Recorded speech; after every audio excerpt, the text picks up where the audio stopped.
And I realized, dude, I think that when I'm about to get married, I'm going to have a bachelorette party.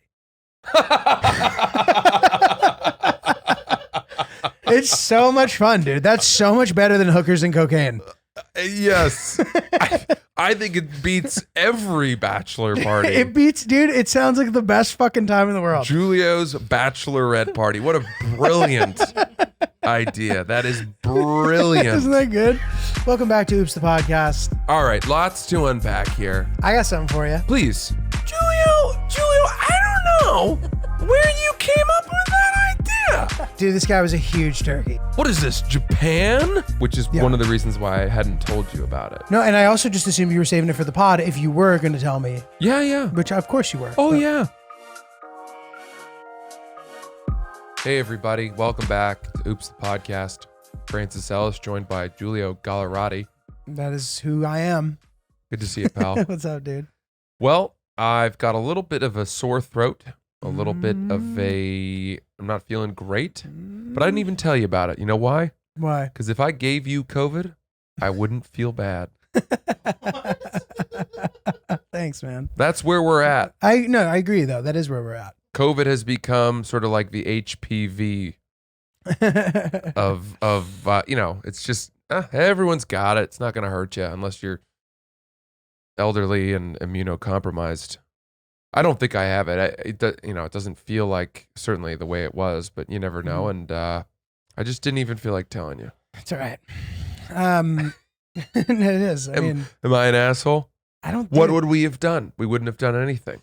Yeah, I don't. So I don't think that like we're still at the point where we do what you're doing right now. Oh, we haven't reached that. I don't know if we have. Yeah. I don't care. Yeah. Actually, I actually don't care. By the way, I am kidding. I really don't think this is not COVID. Okay. I think it's a sore throat from yelling all weekend. Oh. I was doing a lot of yelling. Were you? Yeah. Sierra was away, so I really let I took the lid off. T-shirt. Yeah. Oh yeah. T-shirt. Oh yeah. I was screaming. I was yelling. I was, just really being loud. Yeah. Sometimes when the wife is away, you get to be loud. Yeah, dude. You Because do. if she's here and you're loud, that's No, worries it's the not as neighbors. good. It's Worries not the as- neighbors. Yeah. That's true. But if they, as long as she's away, it's not really abuse. Well, dude, to your point about COVID things, like my flight to Europe, no maskage involved at any step of that. Ugh. Not in the airport, not on the plane, not on either plane, and not in any of the three countries that I Nice. was in. On Nice. the way back, had to wear them, which was actually annoying at that point. It's like, Sure. can we all just get on board with the no masks at Yeah. this point? Literally. yeah. Yeah. Can we all just get on board with no Oh, that's masks good. at this point? Talking about air travel literally works there. That's very good. It works there. That's very. I'm going to very catch good. that every fucking time from now on. That was very good. So anyway, like at this point, it's like you run around, you live your life, and if you get the vid, it happens, and live to play another day. We'll have to play it on. Just hope you're not, and especially now that you don't have to test to come back to America, bro. Right. Like, Right. if you're feeling really shitty, no matter what you're sick with, you're probably not going to fly. Right. And if you're feeling all right, just fucking Yeah. hop So on and let let her rip. I saw Giulio this weekend. We have a lot to unpack, but the first thing I want to say in light of air travel, which is something we often talk about, is we got a quick credit card update. So Oh yeah. I got the Delta Amex Reserve card, Mm-hmm. the purple monster, The perp, the drank, the purple drink. and the purple drank, and steep yearly fee, but definitely gives you better status if you can achieve that on the standby list for upgrades to first class. So I'm willing to suck it up because that's what my entire life has become. Is just waiting to be told you've been upgraded. Yeah. That's what I live for. It hasn't happened yet. You've never had it happen. No. Really? That's so crazy. No. And I'm not even being like, oh, you never. Yeah. I'm just saying, like, you seem like a guy who would have the pieces in place for this to be possible. But I'm glad that That's a very nice thing to that say. you've put your best foot forward. I'm trying, God damn it. I really am mad at myself for not doing this sooner in the year because your card spend, all those benefits start January 1st, and I picked it up in whatever, May or something. You And picked so, up in the second quarter. It's yeah, all it right, was dude. Sixth late in man of the game. year. But yeah, we'll see. Jamal Crawford. We'll over see here. if I could pick it up. But the point is, I'm bragging to Giulio about this. And of course, Giulio, always a step ahead. Dude, He goes, "You think that's cool? That's not cool." that's not what happened, but I don't want it to seem like this is a tit for tat credit card dick measuring contest. We had previously spoken about the reserve card. Yes. I was not replying to your reserve cardage. No, you know why? Because you're better than me. You don't have to talk to me with my stupid purple credit card. I'm not. You know what? You did the metaphorical shutting of the curtain between me and my goddamn economy plus seats and your upgraded business class seats. Okay, continue. Sorry. So I knew that Francis had now gotten on the perp train. And because I knew that, our buddy Brent had sent me this article about this sort of like sick version of the perp that now exists. Mm-hmm. And if there's no difference, all you have to do is like call to make it happen. Yeah. So it didn't seem like it would be annoying of me to share the news with Francis. I was simply sharing the wealth because it would have been fucked up if we were sitting here one day and I pulled and I unsheathed this sick new, formerly perp, now the swaggy ass plain metal version of the perp. Yeah. So tell us about tell us about this. It's a special edition version of the perp. And you told me about this, and I have not slept since you told me about it. Did you get on the phones? I have not yet, but only because I've had a gravelly voice and I wanted them to take me seriously. So I don't know what the deal is. I don't know if it's like a limited number of them. So I made sure to make that call as soon as I could. I'm sure you're still fine. But basically, they're doing the special edition perp, which is made out of plain metal. Plain metal. It's black. It's just super sick. It's made out of shards of the plane that went down in Pennsylvania on 9/11. Really? No. Oh, I didn't even catch that part. I was like, damn, I Chris was like, didn't read thoroughly. don't enough. like this. Don't like where this is going. I mean, it'd be pretty fucked up if it were You're like, yo, check this out. made from downed planes. Yeah, I know. That would actually be super This fun. card comes from the Andes mountain range. This one here is from Telluride, that horribly difficult runway. We make a lot of cards from there. Anyway, okay. Nice, dude. So pieces of the plane. And it just looks sick, dude. I've been bitching about the way that the perp looks, dude. It's just like a fucking soft ass looking card, dude. I don't want to pull this purple Chase Sapphire looking ass card out of my shit, dude. Yeah. It's just not a good look. So I've been trying my best to just get through my minimum with the perp so that I can go back to a presentable card. And then this has completely flipped it on its head. As Brent would say, it's changed the way that the perp's going to operate.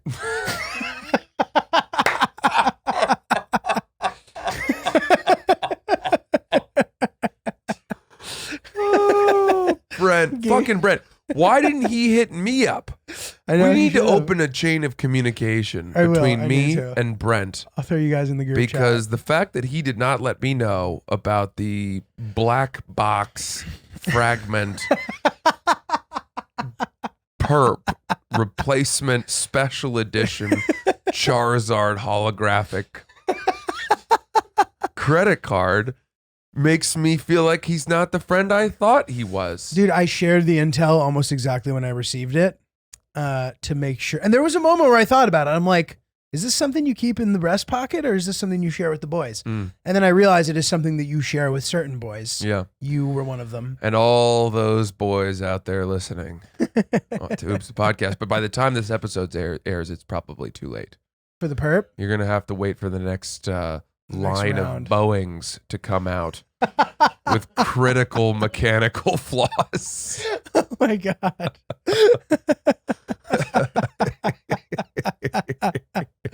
Oh God. I think Knock we're on sticking wood. with those jokes. I stand by them. Yeah, they're good. They're good. I think Not they're for nothing. If there were a, let's call it one of one card to be made, the most acclaimed, the most respected, the most revered plane crash of all time was Flight 93, without a doubt. Yeah, United 93. Have you ever seen that movie? Yes, I can't believe it came out as soon as it did. It was way too soon. A lot of Even people how said young that. I was like, Jesus, dude. Well, they did that one, and then they did the one of the two, I think, firefighters with Nick Cage that got trapped Oh yeah, under a mountain of rubble yeah, dude. Jeez. and were rescued. Yeah, that one was called. I forget what it was called. September 11th or something. I think so. Dude, I'm pretty sure I watched that with Pete too. Mm. It was like a sadistic thing. He said, that "Let's is watch kind the of 9/11 movie," and we all were kind of like uncomfortable. That's tough. But I respect his effort to kind of normalize that experience. Yeah. But dude, yeah, United 93 felt like it was too soon. At the time, I was sort of like, I had a high tolerance for disturbing cinema. Mm-hmm. I since have lost the urge for it. Now, I still like fucked up shit, but not stuff that's like so real and hits so close to home. Right. You know, so whatever. I thought that movie was actually very good. You know, it was shot in a sort of cinema verite way, almost like the way the Blair Witch Project was. Yeah, You know, right, it was right. sort of like cameras just among the madness and melee. That said, it's 90 minutes of hell. Yeah, It is so stressful as a movie, dude. and pretty amazing what those people did on that plane. Yeah, dude. I honestly like. I had like degrees of separation to like one of the people who was on the plane. It was like Really? a husband of someone my mom worked with. Yeah, like super fucked up. Mm. Not that it makes the experience more intense for me. I didn't know the guy, but dude, I mean, to your point, every step of that is painful. Even seeing sort of like the mastermind people being involved and like sort of seeming like normal people, that to me like was stuck with me. Also, like the phone calls from the plane thing. Yeah. Like it's unwatchable. I don't know that I'll ever be able to watch that movie again. To be No, honest. I would never watch it again. I don't think I could watch it again. No, I wouldn't watch it again. It's too fucked up. Especially now when you get to the point where like, you know, you sort of have your own family almost kind of thing. I'm just trying to think of the type of person who's like, yo, you gotta see this movie. Let's watch it again. Dude. I watched it like 4 times this year. Like, dude, what? Dude. I'm kind of a monster. What kind of fuck? Yeah, dude. Watches that movie so many times. Dude. Okay. All right. Okay. Big start. All right. Well, then, moving on. Yeah. So, dude, okay. Where to start? We have a lot of good stuff to cover. Can I just tell you about this thing I did yesterday? Please. So you've seen it. Oh, the thing in the traffic. Yeah. Dude, yeah. I have so many thoughts too. So I was driving back from golf, and there was heavy traffic. Where'd you play, by the way? Bayonne, my club. So you're now are you driving directly there? A lot of the time I do. Okay. Yeah, because now that, you know, I've got a Tesla. Sick. Yeah, we our lease ran up on that BMW that we were borrowing, and or that we were leasing, and so we bought a used Tesla. Sick. Dude. Yeah. So what's the preferred route Out there, to driving? go through the Holland Tunnel. Got it. And then just jump on, just really quick. It's like 28 minutes. Sick. But on the way back, as you're coming back in, there's always traffic going into the Holland Tunnel. Mm-hmm. And sometimes it's only in, you know, in right up to the Holland Tunnel, but sometimes it goes all the way up the highway, sort of call it all the way up the off ramp down towards the tunnel. And there's a curve, and depending on where the traffic starts, you just know how bad of a wait you're in for. And then this one was deep. Mm-hmm. This one was deep. So all of the cars know the deal. I believe New Jersey has the highest suicides per capita in the country. Come on, is This that right? has to contribute to it. Yeah, I believe so. New Jersey? Can you double check that, Chris? I'm fairly certain I looked this up the other day. I think per 100,000 people or something, it's the state with the highest suicide rate. That's interesting. I would have thought. Yeah, we don't have Ryan here today, by the way, so no facts with Ryan. But Maybe we can do facts with Chris. Is filling in. Facts with Chris, but Chris has got a lot. He's manning the whole ship himself. No. So Wyoming, Alaska, Montana, New Mexico. No, but I think that is. I did what you're doing right now. I think it's reversed. I think that you're reading the place with the least, unless I'm completely wrong. It says 30.5 in Wyoming per year. Per capita. Right. So it's like the number of suicides per population. Okay, per we'll like 100,000 people. we'll circle back to this. We'll circle back to this. We'll circle back. Okay. So I'm waiting in traffic, right? Mhm. There is a breakdown lane, a shoulder, as some people insisted it is called. And I'm sitting there, minding my own business, and a car whizzes by on the shoulder. Brutal. Whizzes. Brutal. Flies. Right? And I said, I've had enough. Not today. Not on my watch. Would be cutters. I just had enough. I've watched this happen all the time. People cheat. They're cheating society. And let me add a couple things, okay? The shoulder on this particular part of the highway ends, okay? It does not run all the way to the toll booths in front of the Holland Tunnel. It doesn't even run all the way to the end of the highway before you head into the sort of toll booth entrance area. It merges in, right? So it ends well before that. And anyone who's ever driven on this road knows that. So anyone who's trying to play we're using a third lane, or maybe we have an emergency that means we need to cut all this traffic to get my pregnant wife to the hospital, or any of those things. You're only gaining 300 more yards. And all these people, I would guess, know that. Okay? It's very clear that this is not an unending shoulder that runs parallel. It just ends, and everyone has to merge in, zipper merge in, or whatever. Makes it worse. Which they're cutting everybody. Right. It's as basic as that. It's an emotional response too, because it's not, like you said, they're not making much progress. Yep. So I veered my car halfway out into the shoulder, such that no other cars would be able to do this. And within 20 seconds, they came a-calling. They were on me. I mean, I was thinking to myself, I was like, man, I wonder if it was just that one asshole. Am I being ridiculous? The floodgates opened, and all of a sudden, I had a massive black Cadillac, SUV. I saw that, dude. Driving up my ass, So honking his horn, flashing his lights, doing the kind of things you would expect someone to do if they did have a medical emergency. Right. But I looked back, and it was just one man. There was no one else in the car. And he was going like this, palms up, like, come on, what are you doing? As if to say, like, this is another lane. If it had been medical emergency, either he would have gotten out of the car, in which case I would, of course, have let him pass. Or if it had been any kind of ambulance, of course. Mm-hmm. But I was so certain this was not a medical emergency. And we were heading into the tunnel. Like, I don't know.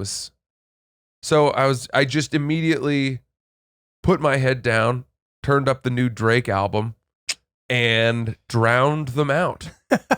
And there was a white SUV to my left, back in the full lane, right? And I'm driving now parallel to them.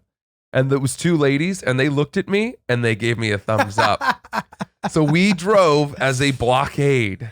We drove as a blockade together, just completely matching each other's speed. And I knew they would let me back in once we finally got to the end of this. Dude, that's insane. And, dude, it was a deeply satisfying moment. I was watching that, and I was just like, I was blown away at your sort of like ability to get involved in such a confrontational situation. It's really confrontational. It's really risky. But good for you, dude. I mean, that is really satisfying for the people who are too afraid to do that. Yeah. The onlookers. It's amazing how many people brought up that I was potentially blocking pregnant families from getting to the hospital. Dude, fuck them. Yeah. I mean, you had content to make, bro. Well, sure. But also I was, you can only watch so many cars cheat before you're like, there just aren't that many women in labor on this road. Right. You know what I mean? It's not all pregnant families rushing to the hospital. Mm-hmm. This is a lot of people cutting, and they're riding the coattails of goodwill. They're kind of manipulating that one loophole. Is this going to become the new alternate side parking? I don't think so. Francis just making gems behind the wheel. Dude. I don't think I can do this often, man, Agreed, unless I agreed. get a gun I know. Yeah, you're going to end up or getting, had a pickup truck. Like, you got to have a bigger car. You have to be prepared to fight. You really do. It's a good thing you took fighting lessons in LA. Exactly. In that parking lot. Exactly. You're ready to go, dude. Perfect timing. You know, you feel very self-conscious about the how small your car is when you're doing this. The first car to come up behind me to do it was a big black SUV, and I was very intimidated. Yeah. Because if he just decides like fuck this guy and starts bumping me, I'm out of there. If they were, God forbid, they were to start like nudging my back fender, I mean, first of all, I can't take that risk, right? But also, that was another piece of it, which is that I knew the car behind me was a beautiful. What's the name of the car? Is it Escalade? Yeah, it was a beautiful, shiny black Cadillac Escalade. This guy was probably late to pick people up or something. It looked like a car that you would use for a really Airport nice car transport or service. something, Yeah. And I knew he wasn't going to risk scratching his car. Right. I felt confident in that. Right. That was solid. You know, if this thing had just been some beat to shit Toyota Corolla, You I would be been a like, this little guy's more got worried. nothing to lose. Uh-huh. I don't want to play this game. Uh-huh. I'm not playing chicken with a chicken. So how did you end up rejoining just when the natural, like you said, the shoulder ended? You just joined? Yeah, so there were some interesting things that happened. We went up another 300, 400 yards, which took, 15, 20 minutes. Oh my God. It was long. That's how slowly traffic was crawling. Dude, this is almost a would you rather. Like, would you rather sit in still traffic blocking people for 20 minutes or something else terrible? Yeah. Yeah. And we got up there, and all of a sudden there was a car accident that had happened. And there were two pulled over cars in the shoulder. Got it. So now I had to get around them. Oh my God. And so the ladies in the white car let me back in. I came back in. We got around the two stopped cars, and it looked as though it was an accident that had happened as a result of this Shoulder. misbehavior. Like somebody ripping through the shoulder and somebody attempting to do the Someone same. either coming to do the same or to block Right. them, or the person ripping down the shoulder trying to merge back in, and maybe somebody standing up at that point to their injustice Nice. and saying, no, I'm not letting you in, and them not agreeing. Because if you're aggressive enough to cheat like that, to just say other people's needs are not, time is not as valuable as mine, I'm going to cheat and drive down the shoulder, then you're probably somebody who is willing to merge back in without proper permission. Mm-hmm. I'm not going to lie. There have been times in my life where I have accidentally realized too late that I needed to turn somewhere, right? And so I Mhm. needed to merge back into a different lane, and it may have appeared that I had cut, right? Because the lane that I was in was moving freely, and I do make a point not to actually cruise, an illegal lane and then merge late, because how can I be an arbiter of justice if I'm not drinking the Kool-Aid myself, Mm-hmm. right? That's hypocrisy at its finest. But in those occasions where I've made that mistake and only realized it late, I will turn my head so far around that I'm like an owl, and I'll look at the car behind me or out to the left, and I'll go, I'm so sorry. Can I come back in? And they'll give you the wave. Mm-hmm. They'll give you the wave if you're a human being about it. Mm-hmm. Now, some of those ne'er-do-wells could also do that. They could do it. Could let people in. They could go the wrong Oh, way no, and be like, I made a mistake. I accidentally drove 400 yards skipping traffic without realizing that this was a breakdown lane. So that's Can important. I come in? There's an important distinction. So if you're in a breakdown lane doing this, you are a fucking, you're a bad person. You're being a bad boy or a bad girl. Yeah. If you're in a regular lane and doing it, you're not as bad. It can still be bad. Now, I'll do it sometimes, dude. But only when I see that there's like a true accordion thing happening, Mhm. and I can easily slide into the lane because someone's given ample space. Yeah. You run the risk of never having that, but you can kind of gauge it. Mhm. If you're in a position where you need to make the face, Yeah. you don't want to be in that position. No. But you know, That's a do good what you point. gotta do. For the record, this breakdown lane, it did not have those sort of striated zebra patterned lines. Brrr. Or that. It didn't have a rumble strip, nor was it clearly denoted as like a shoulder. Oh, okay. So The only way that you would have known that this But was it a is a shoulder. shoulder. Oh, it's 100% For sure, a shoulder. And here's how you yeah, would 'cause know. there's no zebra lines on the shoulder. Like, do you mean like the line break? Is that what you mean by zebra strike? That's like a passing lane. Never mind. Sorry. Just like a solid strike. Sometimes on the shoulder, you'll have white lines that are perpendicular to the cars. Perpendicular to the cars? They'd be, we're driving like this. And the car. You'd and have, it's we're like- driving that way. You'd have light lines like that. I've never seen that. You'll notice it, especially when there's an off ramp, like an exit. Uh-huh. Right after that, there will typically be, like if the roads diverge like that, there will be Yeah. those white lines along the. Interesting. You'll see. Interesting. Now I'm going to start noticing You'll it notice everywhere those now. now. Yeah. So, point is, even if someone were to be a psychopath, cut a whole bunch of the line, and at least have the decency to lie to me and say, oops, made a mistake. Can you let me in? I'm willing to allow it under the pretense simply of, at least you're playing the game. Right. At least you're a psychopath. I don't believe that you passed 400 stopped cars that were waiting in line and didn't have the thought, oh shit, I might not be. Why do I have this secret exit passageway Right. that no one else is utilizing Mm-hmm. until the very end moment? Mm-hmm. But I did do this and it has blown up. It's blown up on Twitter, it blew up on my Instagram. And the last thing I'll say is that there is a piece of the Brooklyn Queens Expressway. Every time I land at LaGuardia, I have to take an Uber home to my apartment, and there's a piece of the BQE where you have to get off. And the traffic for this off-ramp, it'll be moving fast, but the line, the people know this is coming, and they'll line up This is the Tillery Street exit, for like, right? yeah, I think so. And there's a sneaky second left lane. Is that where you're going to There is no left lane. Not left It lane. might There's, not there's be. there's two things. So when you merge This in, isn't isn't Tillery Street. sorry. I know the Tillery Street one. Mhm. But this one is before that. Got it.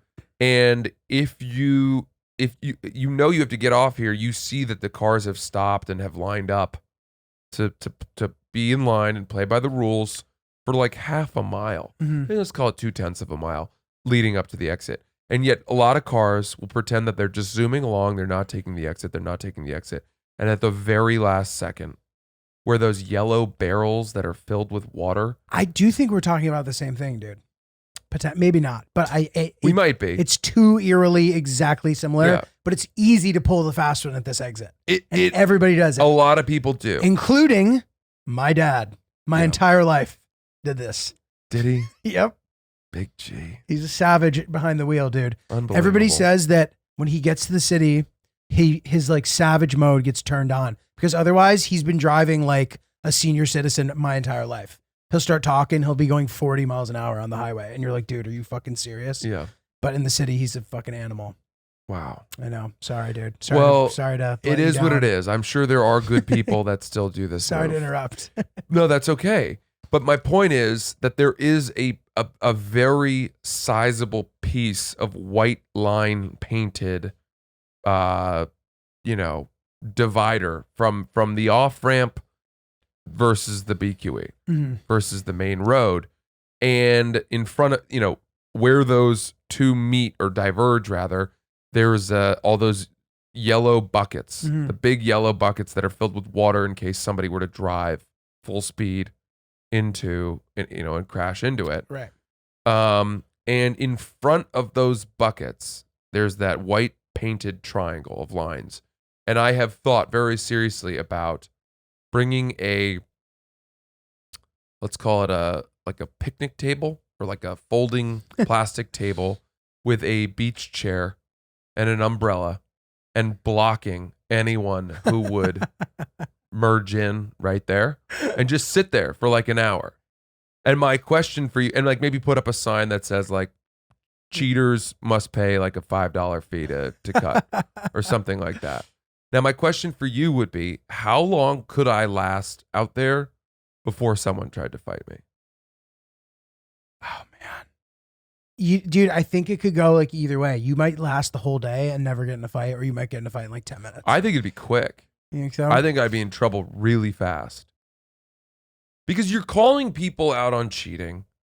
You're putting their backs against a wall because then they have nowhere to go.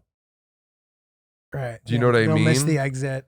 Like, you can only block one car, and then all of a sudden you've created traffic. Because And there's that's going to be the a other line thing, of dude. cheaters behind him. The people who miss the exit will come back to fight you. They will get off at Yeah. the next exit and come back around. Yeah. And they might even bring the fucking heat with them, dude. Now, is there Pop, pop, some pop. amount of kind of self-defense that I could take to make this a doable strategy? What could I have? A baseball bat? A bulletproof vest. I'd need to really get armed. I think that like the most likely scenario is you getting shot, to be honest. Because that's anything that's the easiest to get away with in that scenario. Where are you going to park your car to get out and fight you? You're just going to get shot. Yeah, I don't want to get shot. It I would wonder be great content though, dude. what if I just put like a rumble strip out High risk, high reward. or like a spiked strip and punctured people's tires and then filmed it from the woods. like remotely, like get a Ring camera. From like 100 yards away. I think there's an overpass right before it. If I got a telephoto lens. That's definitely a crime. It is. But I think cheating and merging like that's probably a crime too. Probably a much lesser one, Yeah. but yeah. Because you can always play the defense of, I didn't realize until the last second that I needed to get off at this exit. I made a mistake. I'm sorry. It doesn't seem widely enforced that you shouldn't be doing that. Whereas maliciously vandalizing people's cars, Yeah. while, noble in its own right, Mm-hmm. perhaps a case of two wrongs don't make a right. Yes. Okay. That's that. Dude, did you airdrop the ladies in the SUV a thank you video Oh, that's when they funny. let you back in? I did not. I never you think to do any kind of airdrop Yeah. communication ever. I don't know. Airdropping in general kind of spooks me a little. Chris, what's up? Giulio, so I have bad news for you. I think you were sorting it the wrong way because New Jersey is the last state. Okay, so I think this is why that is. I was thinking about this. Wyoming is the least populated state. So Well, this is per capita. exactly. So I think I was wrong about the per capita. We need to look at sheer volume of suicides. I also have but that. and it's not New Jersey. This is why statistics can be misleading, by the way. It's California, Texas, Florida, Pennsylvania, Ohio, New York, Georgia. So Which is also like, Most populous Right. states. Yeah.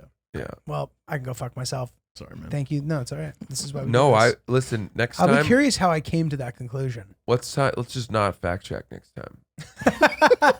Because then you would be correct. True. This is true. Yeah. This is true. The absence of information. You're just right. I'm just right. Okay. Well, Cool. That's good. Well, our ladies had a time. They had a big weekend. Speaking of which, I don't know if you guys caught this yesterday when I debuted Plantsis. Somebody said, replied to that in a You DM. know, who chose this photo of me? Bro, by the way, this is like a version of your like pose face, which by the way, it's one of the great comedic pose faces I've ever seen. Yeah. It's good, dude. It's funny. It doesn't make you look weird. You're not trying too hard. It's not the comedians do this face. They do like stupid faces. Mhm. This is one of the great comedic headshot poses I've ever seen, to be honest. This is not the best photo of me. I don't care. Fortunately, I'm not. I'm lucky in that by being a comedian, you're rewarded for looking stupid. Dude, Not a glamorous profession. it's good. It's good. Fine, whatever. It's good. It's what, yeah, dude, you're fine. Okay, so I was trying to impersonate the Francis face yesterday. I was going, I can't really do it, but I was. You got to raise your eyebrows a little. You got to look kind of like happily and stupidly surprised. And then the key, you got to flare your nostrils. Make your nostrils as big, so big it's like you're trying to, yeah.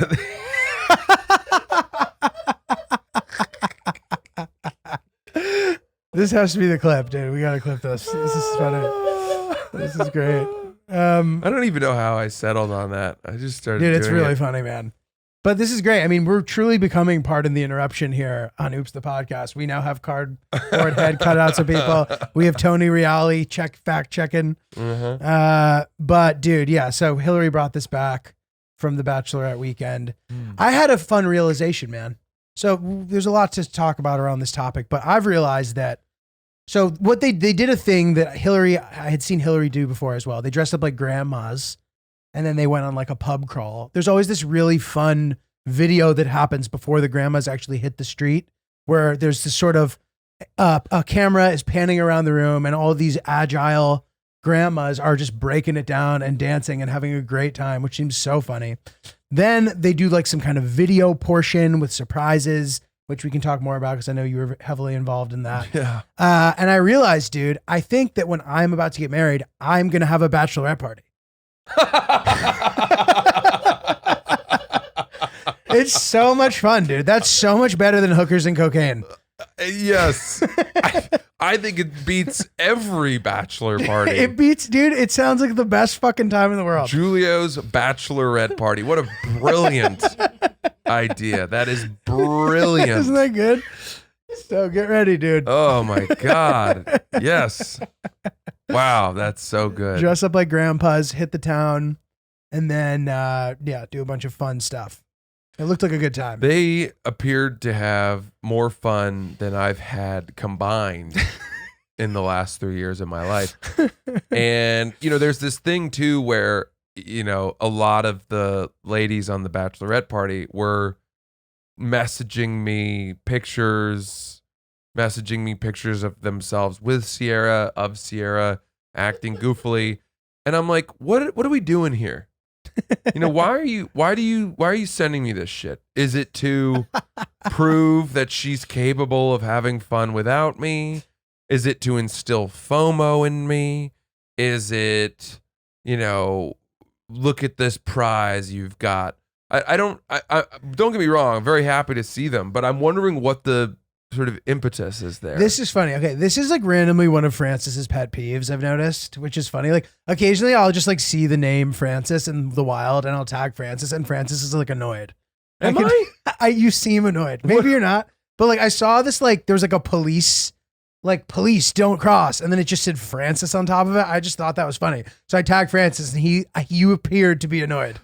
That's only because you didn't have tone through text message. I think I said something like, I don't get it or something. Yes, exactly. And I didn't. I was like, I didn't know if I couldn't remember if we had an inside joke. Got it. That like meant police and Francis. That's why I was like, just remind me totally what this is for us. I didn't get it. There was no significance. Okay. So that's funny and that's fair. It's fine. It's happened. You've had similar kind of like puzzled reactions in the past to that. And this seems like something similar to me, where like, I don't know, there's no real solid reason other than, oh man, we're going to include you. We're having such a fun time. Fine. That's a nice way. That's a nice way to think about it. But I was just wondering to myself, if I were to do a bachelor party, would we be sending videos of ourselves like, hemorrhaging chips at the blackjack table to Sierra, screaming, fuck you to the dealer? Would we be, I don't know what it would be exactly, because I don't even know, as we said, what I would do, but I'm just, I'm wondering how we would include her. Would we, Yeah, no, like you just send her a video of like you holding one of your friends in a headlock, doing the sleeper hold that you just learned. Yeah. But dude, yeah, it's true. Like bachelor parties are much more destructive than whatever this was. Yes. This seemed really nice. And at one point, Francis and I were hanging out, and we had intended to hang out, which is funny because people were asking, were you guys just happened to be hanging out or had you planned to hang out? I'm like, we had planned to hang out. But apparently, I think Hillary FaceTimed me. I then panned to Francis, and apparently, dude, that shut it down. Everybody was like, "Oh!" They went nuts, dude. Like an alley-oop in the high school state championship. Oh, God. Me panning to Francis, everybody lost their fucking mind in the room, is what I've been told. Which is amazing. I guess. It makes me laugh so hard. I don't know that I deserve that much hype. Do you know what I mean? There's a good part of me. This fucking There's a popsicle dismembered stick on head Francis. away. This fucking goofy thing. Oh, sorry. Yeah. Yeah, we were at the stand having a couple Negronskis. Yeah. And that was the night I was thinking we might really turn it up a little together, but you had a lot You had spots all night too. Yeah, but I would have You would have hosed him back there. Oh yeah. Yeah. I would have liked to, but yeah, it's funny. I actually thought that you just ended up getting like booked up, and I didn't know. Actually, it was unclear to me if that is something that you'd be willing to do on a night of spots. Only probably I had 3 after the second one. Okay, I might have got it. Yeah, which makes sense. would have wanted to keep it timing-wise. together until Totally. 2/3 of the spots were done. Not suggesting that you wouldn't be able to keep it together in general. I'm sure, you know what I mean? We're big boys. Yeah. We can handle some drinks. Yeah, I had a spot, and then I ended up going to a friend's birthday party. Birthday party. Giulio, the mayor of birthday parties. Birthday party boy. Yeah. I went to a birthday party last night, actually. Speaking of birthday parties. Yeah. And I want to get back to the bachelor weekend. Sorry, there's a lot to cover with that. However, somebody that I know, she had the birthday girl vomited all over her. All over her face, her clothes, her hair. Someone vomited on the birthday girl. No, the birthday girl vomited on a friend. Wow. All over her. And she Face and hair? Face, hair, clothes, projectile, Peter Griffin style vomit. I don't understand that. I don't understand how you can vomit on someone's face. So unless you are trying. It happened. It's like The Agreed. Exorcist. It's crazy. It's insane. She then went home, showered, got dressed, went back out. I was like, that is impressive. Wow. That is impressive commitment. Dude, if someone threw up on me, I don't even know how many nights it would take for me to like be willing to re-enter the world. Dude, I would hide for a while. It's bad. If I even step in a puddle of vomit, I'm grossed out. Grossed out. Yeah. Yeah. Dude, it's bad. Bad. Yeah. Okay, so wait, back to Bachelorette weekend. Yeah. Stuff. So Hillary was supposed to go on Thursday when everybody was going, I believe, and her flight got delayed, and then she had a meeting that she like needed to be sitting in on, so she just couldn't go till the next day. Wow. So she was actually hanging with them at the airport. Do you know this? No. She was at the airport hanging out with the group, then went home, and then the next morning went back to the airport. Oh my God. And she had to leave early to go somewhere for work. She went for 24 hours. Yeah, and now she's in France sleeping on a yacht. Her room is on the yacht. Dude, what a and she's not dynamic like this. Like she did it in stride, but she has been bouncing around in a way that like is not her nature, and I'm impressed by it. Yeah. She's doing a good job. She's doing a good job. It's such an interesting thing where, you know, at least if you live, maybe it's a seasonal thing, but if you live in, let's say, New York or the Northeast or something like that, you go months and months and months being sort of a creature of habit and enjoying your routine, having fun on the weekends, but for the most part, like whatever, chilling. All of a sudden, summer hits. It's so true. And it is so easy for life to become a bender. Yeah. And without even kind of realizing it. Totally, dude. You just are all of a sudden, yeah, the weather's warm. I guess 14 nights in a row of drinking and being around people and saying yes to every single plan that comes my way. Totally. Is my life for now on. So accurate. I don't really get it, but that's what happens. And she's, I mean, credit to her. Yeah, to your point. The amount of yes ma'aming. She's being a yes ma'am. She's being a yes ma'am. Yes, she's being a yes ma'am. And That's the good. amount, how deep she's yes ma'aming is truly selfless and impressive. Yeah, she's crushing it. Yeah. She's crushing it. So I hope she is able to enjoy her time out there, even though it's technically a work trip. It seems like it's pretty fun. So, what was the scouting report that you got from the weekend? Well, Sierra got home, late yesterday. Their flights home were pretty bundled. They were in Asheville, North Carolina, which was cool. Tons of breweries. I think it's like one of the brewery capitals of the world now. It's supposed to be a cool spot. But it's also the Blue Ridge Mountains, and there's hiking, and they did a rafting on a little inner tubes floating down a river for hours, linked together in a circle with coolers of beer in the middle. I mean, that sounds fucking awesome. That sounds cool. I would like to do that. That sounds fun. Yeah. And then just some really fun stuff, bouncing around in the breweries and stuff like that. So she got home, and of course, she's a husk of her former self. She's an empty corn husk. Her voice is gone.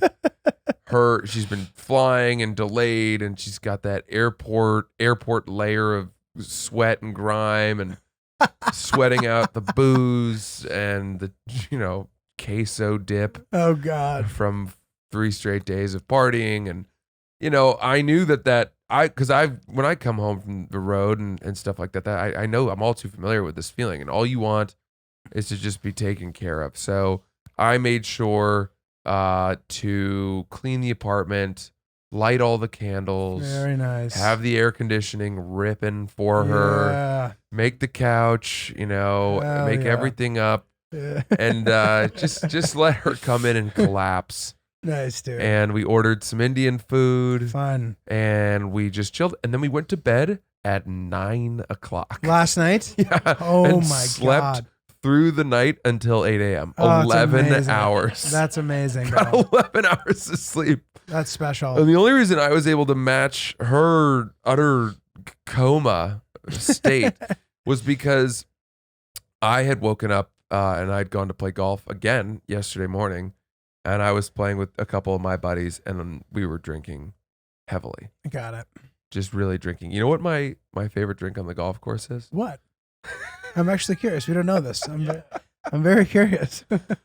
I like a Tito's soda, splash of grapefruit juice. Oh, that's very nice. It's called a Greyhound, I think. Okay, makes sense. Yeah, Greyhound is my drink. Are you a vodka drinker typically?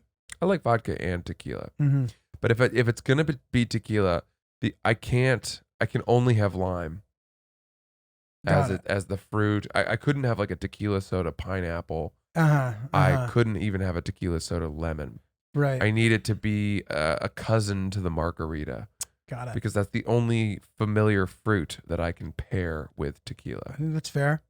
Yeah, that's and I perfectly don't fair. really like drinking tequila straight or on the rocks or even just a tequila soda. I'm going to need some lime in there. I like it. You like tequila. I You do. like tequila much more than vodka? I actually can't really drink vodka anymore. Why is that? I just don't really like it. Like if there's nothing else and I'm having a night, sure. But like, I don't know. I'm not really sure. I switched over to tequila at some point in the last few years. A buddy of mine 100%. We were out shooting those Gillian Keefe sketches. Gerber is his name. He's a very funny guy.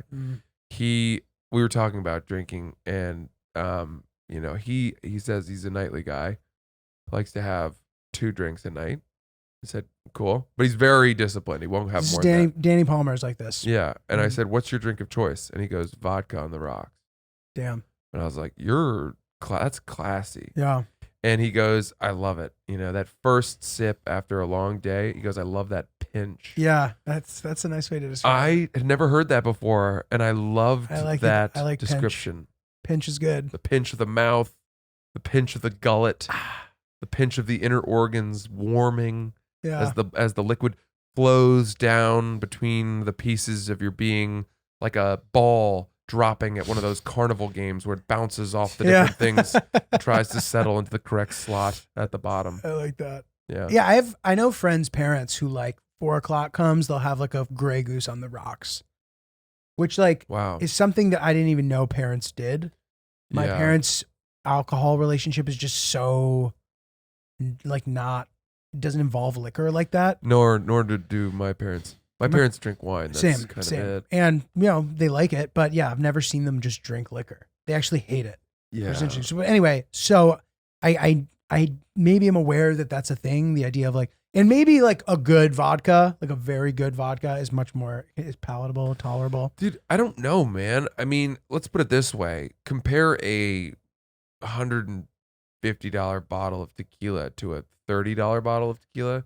The difference is night and day. There's a big difference. But like for vodka, does that even exist? I don't know that there is the same difference. Maybe, Right. I mean, obviously there must be, but Right. what is the highest end vodka you can buy? Right. So interesting point. Maybe the market for it just like doesn't exist yet. But like to me, it's like Grey Goose, Belvedere, whatever. And those definitely taste much better than like quote shittier vodkas. Tito's is very good. Like all those to me, but that's it. But with tequila, there's like, oh, this is you know what I mean? Like Right. you can get like a random rare bottle of tequila or some shit that you've never heard of. Right. That's incredible. Right. And I don't know about that for vodka. Nor do I. Chris, you got any super elite, high end, sought after vodkas? Didn't P. Diddy have a vodka? Ciroc. I don't know that. Isn't there like a Ciroc Elite Oh, or something? interesting. That I only know this because at nightclubs you see the menu, you look at the most expensive bottle of vodka. I think it's his Oh, really? super high end one. Interesting. Very interesting. I could be wrong. So what is the Drake breakdown or the Drake breakdown? Jesus, the drink breakdown for a day on the golf course for you look like? Chris, I'll let you answer this question if you got something first. A lot of very. Chris, what do you got? The highest end vodkas are a billionaire vodka. Apparently, it goes for $7 million. What? I have the Sound right. Dragon, $5.5 million. Well, these are like one of a kind, whatever. Are you Yeah, talking about just buying like- the company? I don't know why. $7 million, $5 million Let a me- bottle. Let me do more research. Yeah, thank Just you. doesn't sound right. Okay, so at what point do you have the first one on the course? I would say that a lot of it depends on the people I'm playing with, but I Mhm. have one very good friend, and the two of us, when we play together, we like to booze. Yeah, I know. I think I know. He what you're brings it talking out about. in me, and we also play really well together. We're often on a team together, and we kind of match each other's drinks. Mhm. And I hate this. I hate that this is true. But playing golf for me, between 3 and 5 drinks, I am noticeably and inarguably better at golf. And the reason is it quiets Right. the nerves, Mm-hmm. and shots that should be easy but are often hard because of different factors like wind coming across, or you think about the danger on either side of the fairway. When I've had 3 drinks, it's a layup. You're to going me. for the pin. Well, I wouldn't even say that. It's not so much that. It's like it's not it's more like if on a par 5, if the second shot, you're in the fairway after your drive, the second shot you got to hit, to a narrow layup area to go for the green after that. That second shot, which is like a 6-iron or a 7-iron, Uh-huh. that you just got to hit 180 yards, down the middle of the fairway somehow, which on a driving range, you could hit it 100 times out of 100. Right. But you're thinking about, oh shit, there's Yeah. a tree branch, there's the Yeah. water on the, You're like, I should be able to hit this very easily. I've hit it 100 times yeah. straight on the driving range. you lose your form, you lose your confidence, the doubt starts to creep in. You get tight. 3 drinks, Gone. you're not even thinking about the problems. Crazy. And it's easy as hell. Crazy. So yeah, I Is played this really why well. golfers are like oftentimes like boozers? Or is that nothing to Well, do I with it? think there's also this whole world of like guys that drive around in golf carts and have a cooler and just get Yeah. fucked up, and they can't. They're not even noticing the difference. They're just bad. they're just drunks. They're just drunks. Yeah, because I do know that if I have more than 4 drinks, right. I will be. And by the way, I'll maintain 3 to 4 drinks. So if I've had my Okay. 4 drinks too quickly, I'll wait. Right, Or I'll right, have right. a water. You know what I mean? Right. I'm not going, 5 5 drinks, 6 drinks. Right. But Six drinks now, you're like missing multiple bunker shots. Yeah, you lose your balance on your putts a little bit. The line's not as clear. Yeah. You start to make dumb mistakes. You don't care. Yeah. You know, I think there is a fine line. But again, that 3-drink pleasant indifference to the threat of the golf course is the sweet spot where, you know, I shot 77 yesterday. I was playing, and it was really windy. I was 1 over on the front. The back was really hard, and came in at 77. So wow, pretty happy. Pretty good, bro. Yeah, but I want my handicap to go up because it's pretty high right now. We're about to play some tournaments, and it's because of these lower scores. It's going to come down, which will mean that I'll be in a worse position heading into these tournaments. Got it. Interesting. Yeah. It's funny you say that because I noticed this not with golf but with bowling. Me and my friends like to go get shit faced and bowl, and So like fun. bowling feels like such a thing that you can do right, but your body just like doesn't do it. And then so when you're drunk, you just like throw it, and you're like, I don't care at all. Makes sense. And it's fun. And so I found like a bunch of lists. They're all kind of different, but on this it says original Ciroc, Oxford Rye Organic Vodka, Hanger One. ZYR, Grey Goose. I've heard of that one. Oh, so they have their like all these good vodkas have like their like reserve card essentially. Yeah. Oh, vodka, interesting. Yeah. Dude, if the stars ever align, we should do a father-son golf outing. That would be fun. That'd be fun. Your dad's pretty good, right? Solid. Yeah. Very solid. I would definitely be the worst player, but I'm like, doesn't matter. I'm not so bad that it would like ruin the day. Like no. I'm like one of those guys who like I'll hit 3 or 4 6 shots and you'll see what I maybe could be if I played or whatever. But then I'll also be terrible a lot of the time as well. But that would be fun. It'd be great. I would fucking love that. It would be fun. I'm not a snob about golf. I don't mind playing with people of all skill levels at all.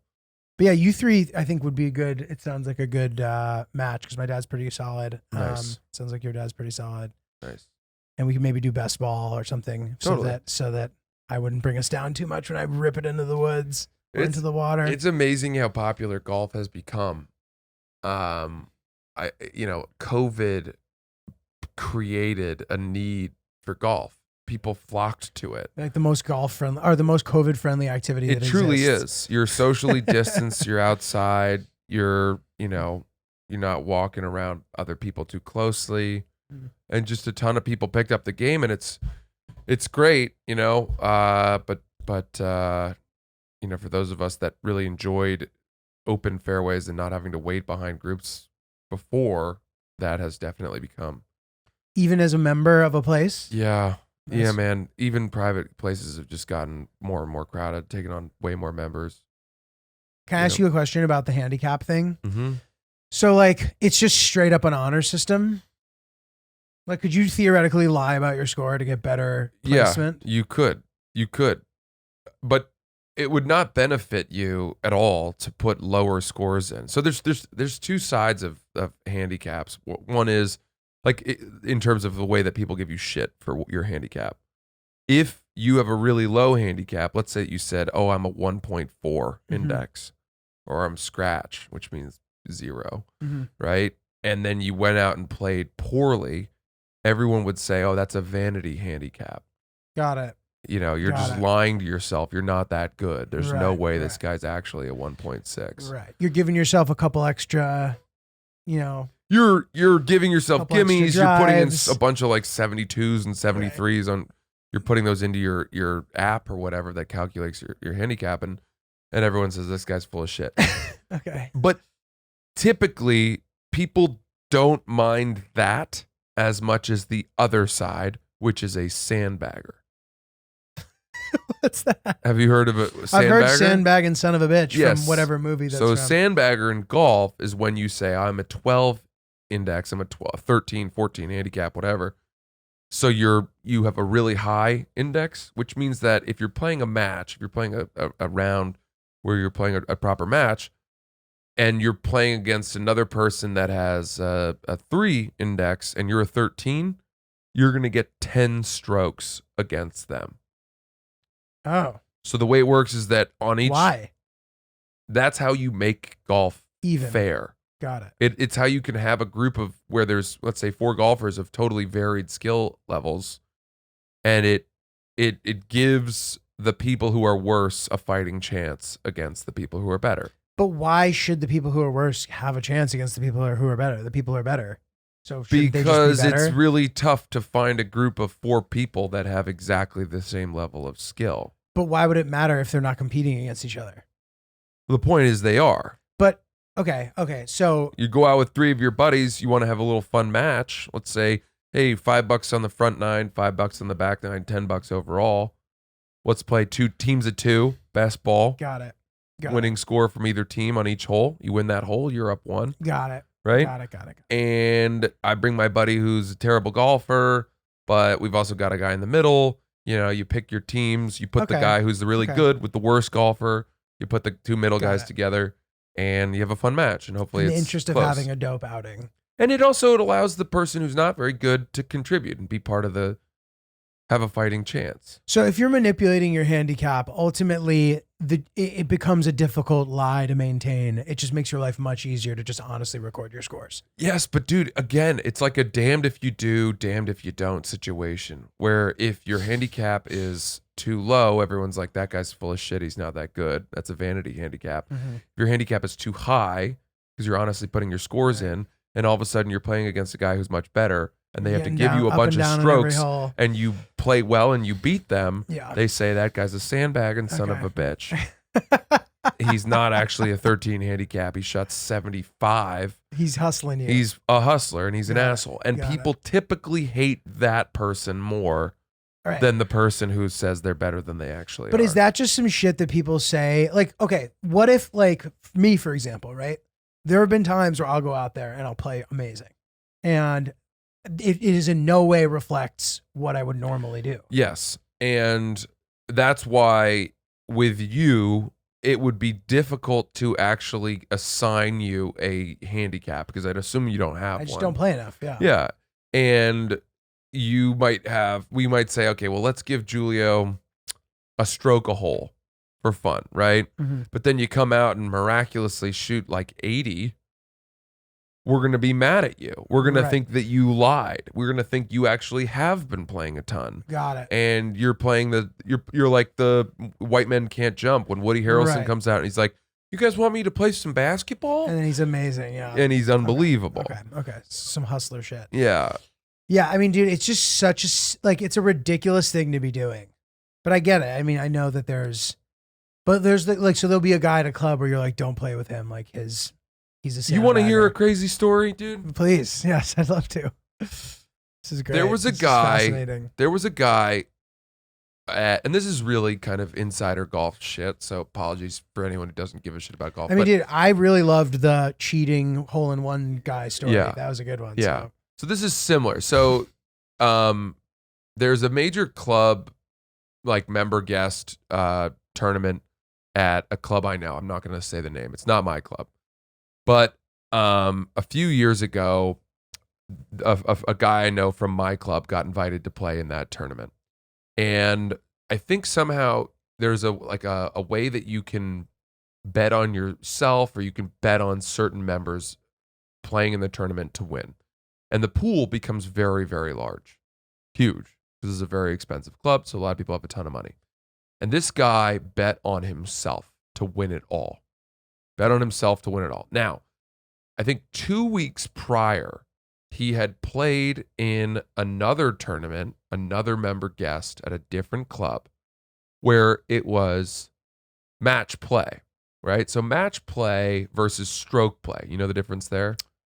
Match play, you're just playing against one guy. Stroke play, you're playing against the field. Well, sort of. In stroke play, which is what we see in the majors and all the major golf tournaments, typically, other than the Ryder Cup, stroke play, it's your total score to par. However many strokes it took you to hit to finish the round, whoever has the fewest strokes wins, right? Got it. But that means you have to finish every hole. There are no gimmies. There's the other team can't say that's good, pick it up. Okay. Right. Got it. So you have, even if you have a 6-inch putt, you got to put it in the hole and finish it. Whereas match play, a lot of the time, if it's 1-on-1, if you've hit your first drive in the water, and then you hit a second ball into the woods and the other guy's on the green in 2, you might just say, "Your hole, dude. Okay, got it. Give me like I don't feel like finishing the hole. I've lost. Let's just move on." Got it. And all that's happened is that person has just won the hole. So they're one up. Got it. So somebody might win on the 16th hole because they're up 3 holes, or you know what I mean? There's only 2 remaining, so they've won the match. Interesting. Match is over on the 15th, 16th hole. Cool. And it's a lot more pleasant, frankly, to play match play a lot of the time because you're not sweating, you know, right. You're 3 3-foot lead. putts. If you have a 9 on a hole, you don't care. You can just let it go because you're just down 1. That is nice. Instead of down 17 strokes. Right. That's very nice. So match play is really fun. That's typically what I will only ever play when I'm playing with my friends. Now, this member guest tournament that the guy had played in 2 weeks prior to the big one was match play. And technically, according to the rules of, I think, the USGA and the GIN app, which is the app that tracks your handicap, because your handicap changes. It gets updated based on the scores that you're putting in, and you're supposed to put in your scores from every round of golf you play, right? Mm-hmm. No matter what. Mm-hmm. But this match play, that tournament that he had played in, I know it, and it's a fucking shit show.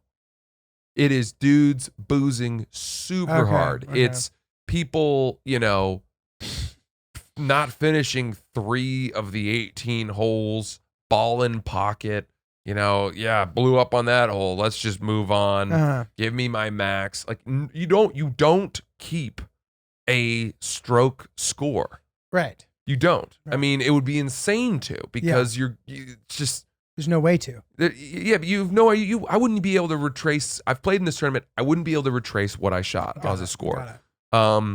And it's very kind of friendly and goofy, and it's like 9-hole matches. It's not even 18-hole matches. So again, it's not an 18-hole score to par. But he had played in that tournament. He bets on himself in the big member guest. He's a higher handicap guy, plays out of his mind, and wins the whole tournament. At the first one. No. This is the second one. The second one, 2 weeks later, right? Yeah. Wins $140,000. Wow. Another member of that club went into the pro shop, and a lot of people were throwing out, this guy's a sandbagger. You know, He was playing really well. He wasn't a 14 handicap. Another member went into the pro shop and said, bring up his score input history on his, because you can see other people's. From other clubs too? Yeah. From this app. Got it. Bring it up and show me that he put his scores in, because this guy had been playing in the member guest 2 weeks prior. He was there at the same tournament that the guy who won was at. Okay. Which, again, as I said, like, you're technically supposed to put your scores in, but I don't even know how you would. For a match play. Got it. Yeah. And he noticed that this guy had not put scores in from that tournament. Mm-hmm. He told on him, and the guy had to forfeit and lose the $140,000. Wow. All because a member ratted on him. So you think that's bullshit? It's bullshit in the sense that the tournament that he had not put scores in from, nobody put scores in. Okay, so but he had scores put in from other things. From everything else. So then that's bullshit. Correct. I'm surprised that they would make him forfeit. I agree with that. Wow. But the only defense of the guy who ratted on him is that the guy who won is notorious for being a sandbagger. Got it. And his 14 handicap. So the handicap comes into play when you're adding up the scores and shit. Correct. Because it's okay. Yeah, he's the kind of guy who, if he went out and shot a 75, he might not put it in because that would bring his index down. And so for this, though, this was match play too, this place? I think it was match play. But again, if it's match play, you're going off of your index. Right. He's getting strokes against better players, Got it. which makes his life easier. Hustler. Potentially. But dude, it's an amount of money where you could almost sue. Right. Right. Like you could almost sue somebody, I feel like, Yeah. Yeah. for that amount of money at Totally. a golf tournament. I don't, and you know, it's a story that a lot of people have told, and there are two sides of the fence. Some people defend the guy who told them. I'm like, for me, it's like, what a bitch move. Yeah, dude. Because that guy wasn't even in contention. It wasn't like he lost and came in second to this guy. Yeah. He was just a bystander watching and was like, I bet that guy wasn't honest. Right. So Crazy, bro. yeah. Day Kind of in a life on the notorious- fairway, bro. Notorious story there. Good stuff, man. All right. Well, what do you got coming up? I have a lot of excitement. Love it. The summer is clearing up and getting fun. Love it. I am going to be in Arlington, the Washington, D.C. area at the Arlington Draft House, July 22nd and 23rd. And now I'm going to be doing St. Louis Helium Sick. with Lil Sass Nice. from Barstool Sports. We're going to go put our talents together and co-headline that show. So we hope you'll come out and see us because we have a lot of fun together. So come see us do that. Very cool, man. What about you? 14th to the 17th, I'm in the Tampa area. Side Splitters, Wesley Chapel, and St. Petersburg. Tickets on my website, notjulio.com. Hope to see you guys down there. Yeah. Sorry. Tickets for mine, francisellis.com. Perfect. Thanks, everyone.